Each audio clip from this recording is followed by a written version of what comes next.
In reception, we often use natural objects for counting. This encourages children to make connections between maths and the everyday world around them. An important aspect of early number development is one-to-one correspondence. So when learning to add, children will select their concrete resources from a larger collection. If we look at the calculation 4 add 3, we would build it first by finding 4, picking up and naming each concrete resource, here conkers, as we go, and arranging them as we would find on a dice, which helps develop subitizing skills. So select 4. 1, 2, 3, 4. And then check by tapping and naming each conker in turn. How many do I have in this group? 1, 2, 3, 4. I have 4 in this group. Next, we would find 3 in the same way by picking and naming as we go and arranging like on a dice. 1,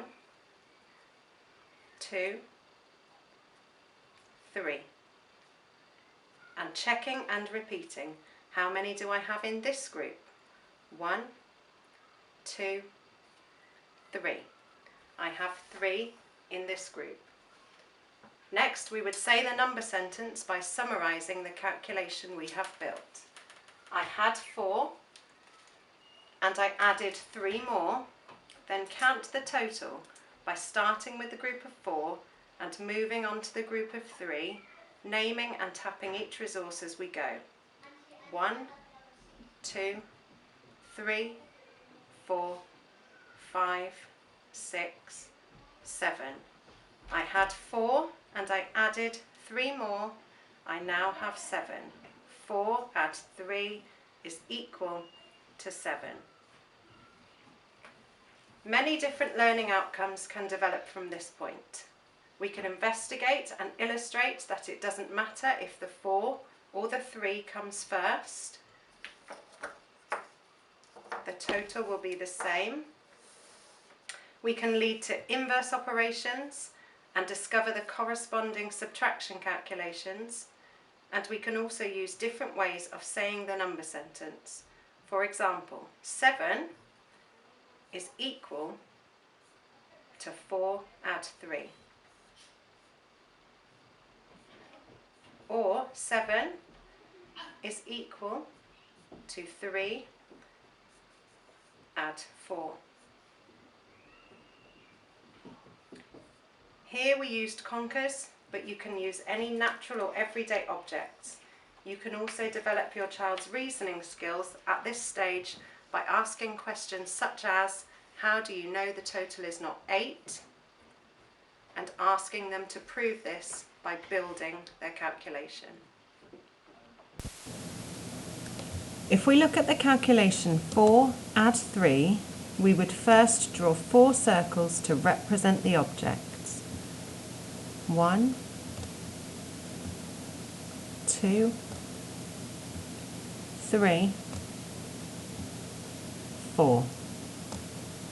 Then we would draw 3 more. 1, 2, 3. Next, we need to count how many we have all together. 1, 2, 3, 4, 5, 6, 7. Then say the number sentence. I had 4 and I added 3 more. I now have 7.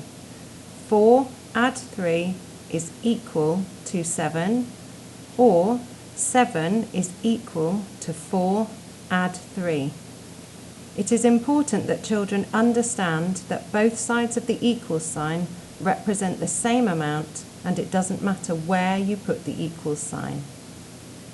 Moving on to represent this calculation in the abstract form, we would encourage the children to annotate their pictorial representation with the corresponding digits.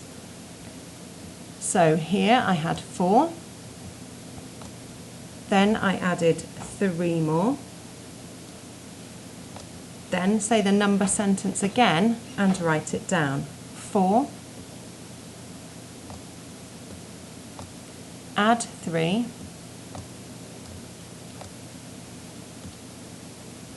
is equal to 7.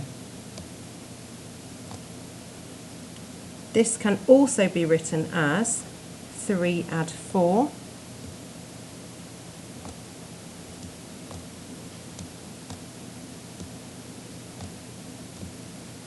is equal to 7. 7 is equal to 3 add 4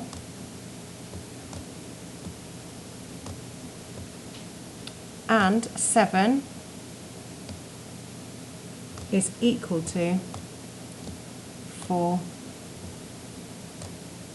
add 3.